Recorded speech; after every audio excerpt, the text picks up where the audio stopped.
biblical days, there were about 40 places where you could cross over the Jordan River from Moab, Ammon, Gilead into Israel and back.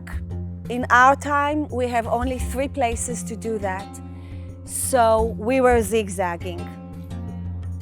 Up north on the Israeli side, down south on the Jordanian side, and all along the way we were looking for places to stop and pour some of the balm of Gilead that we have purchased at the lowest place on earth, around the Dead Sea, and to mingle it with salt, with tears, and to pray into the healing of that wounded rift. It's really exciting to be here today at Guy's farm because this is the balm of Gilead. It's just beginning to bloom for the summer months. And as someone who was born in the mountains of Gilead and my descendants are from there, both on my mother and my father's side, it is just a real appreciation for this. And we know that Jesus himself is that balm. He is the one who has restored the nations, and he is the one who has commissioned us to go throughout the nations of the world and to reconcile man to God. It's just incredible. And to just have in the back of our minds and to have the actual substance of the balm of Gilead with us is incredible. And I remember last year when Guy brought us here, and as Guy took his knife and slit the bark open, Orna was just undone because the aroma of the balm of Gilead just took over the atmosphere. How exciting was it for me to find out from Hermana that there was actually a farm that was growing the balm of Gilead? It's been 2,000 years since they were able to find it. By the time we arrived here, there was 10,000 trees. And as Orna said, we were about to begin our zigzagging trip up and down the wounded Rift Valley. And you know the verse in Jeremiah chapter 8, verse 22. But I want to start with verse 18 because it's talking about God here, and he says, "My sorrow is beyond healing. My heart is faint within me. Behold, listen, the cry of the daughter of my people from a distant land. Is the Lord not in Zion? Is her king not within her? Why have they provoked me with their graven images, with foreign idols? Harvest is past, summer is ended, and we are not saved. For the brokenness of the daughter of my people I am broken. I mourn, dismay has taken hold of me. Is there no balm in Gilead? Is there no physician there? Why then has not the health of the daughter of my people been restored?" We continued on our journey and headed towards the bridge to cross over into Jordan.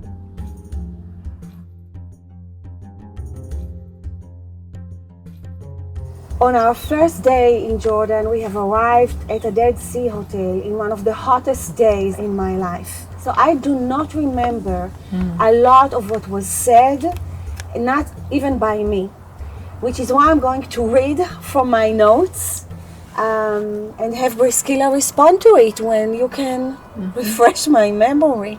At a certain point, Rania asked me, is Israel really afraid to approach God directly?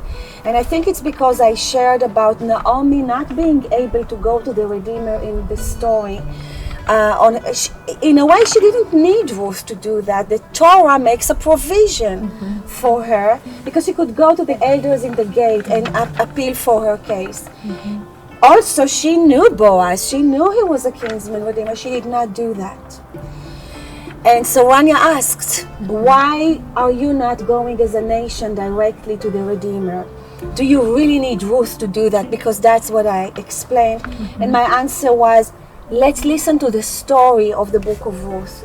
She always refers to God as the one who had bereaved her and taken from her. This is the kind of relationship we as a nation have with God. At this point in the story, she is not a Naomi yet. She is still a Mara, meaning bitter, provocative, rebellious. Ruth accompanies her with a lot of patience, and there is something in the way, in her relationship with Boaz, that softens something in Naomi's heart. And we as a nation watch the relationship, the truth, all over the world have with the Redeemer. Wow. They tell us he is the Jewish Redeemer. It's very hard for us to perceive it, but we watch it. Wow. And eventually it softens our hearts. And for me to realize there are Arab Ruth who worship my Jewish Messiah. I think there was something about Ruth that taught us we can trust men. We can trust men in authority, and we can trust who they say is their Redeemer. But we still needed to go through something. So do you remember what you asked me at that point? I do. I asked you if you were willing at this point to cross into the unknown, to go from what was familiar to you into something that no one knew what it would be. Because I remember telling you that I tried, and what I find there is a lot of loneliness, which is a very familiar feeling, yet very uncomfortable. It has been my personal companion for many years, and God had touched it up to a certain point, but now that you're asking me to cross into the unknown, it surfaces again. And I could tell that this unknown to me will be known to you, all of you there. Even when you're talking about this and you didn't know what it would be like to cross into the unknown and the loneliness that you would have to experience, or thought that you would have to experience. Worse. Yes. Yeah. The truth and the compassion that began to come out of Gigi was just so amazing towards you. I was so trying to be inside myself and to connect. That was the struggle, and to even give names to what I'm feeling or going through. But I do remember hearing a soft, tender cry, a quiet one. Because I think we realized at that point, because we were looking at you with such love and such anticipation, all we wanted to do was to surround you. And all of a sudden, it was like China carried the ingredient to allow you to see that in the place of your woundedness, in the place of the dryness, that someone was coming to begin to allow the rains of tears to just come and cleanse. And we said to her at that point, China, you are welcome here. You're welcome into Israel and into Jordan, and we need you here to, with your tears of your travail, to cause the waters to break. Yeah. And you had said something about that. You talked so profoundly about the wound for days before, for a few weeks before that. And this was the point where you said to us, I don't cry. I think I explained that the source of tears for the Jewish nation has dried completely. Yes. And it's not like we don't cry. We cry as a nation. We cry about a lot because we have so many losses and suffering. But it's the cry of a bereaved widow. It's not the cry that Zechariah speaks of in chapter 12, where we will weep when we will realize who is the Messiah. It's not the cry of a bride whose heart may be wounded, but she knows she can cuddle in the bosom of her lover and to withdraw from his strength. We don't even know if he will wipe our tears because we're so used to not see him or hear him. It's been centuries since we've seen his faces, and we don't know how to turn to him as the lover of our soul. At this point, I remember Rania saying, but Israel is the one who walked out on him. It's not him turning his back like you're turning your back.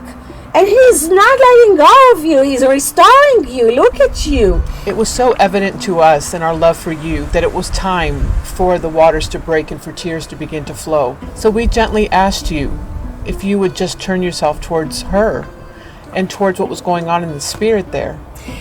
That was so hard for me because I'm so used to orpas. And orpa means a neck. So used to people who love us and they go a certain way with us. Yes. But then, for whatever reasons, they turn the back. It was such an important time for you to learn trust and for us to walk in the faithfulness of God, leaning on God for his identity to just come out of us.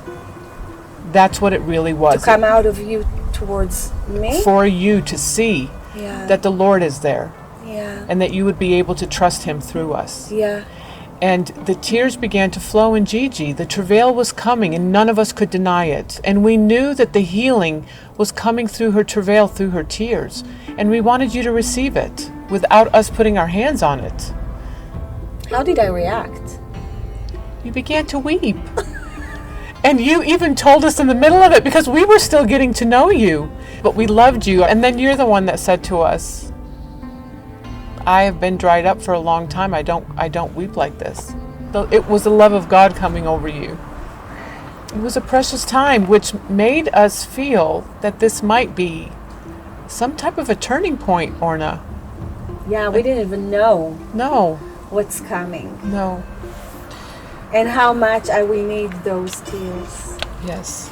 In Gigi's yielding, she began to cultivate your destiny. Her tears and her travail were cultivating and making a way, and peace started to come over you, actually. There was a new peace that was just beginning. You were still trying to figure out if you could trust. Yeah. But there was an opening. The water broke.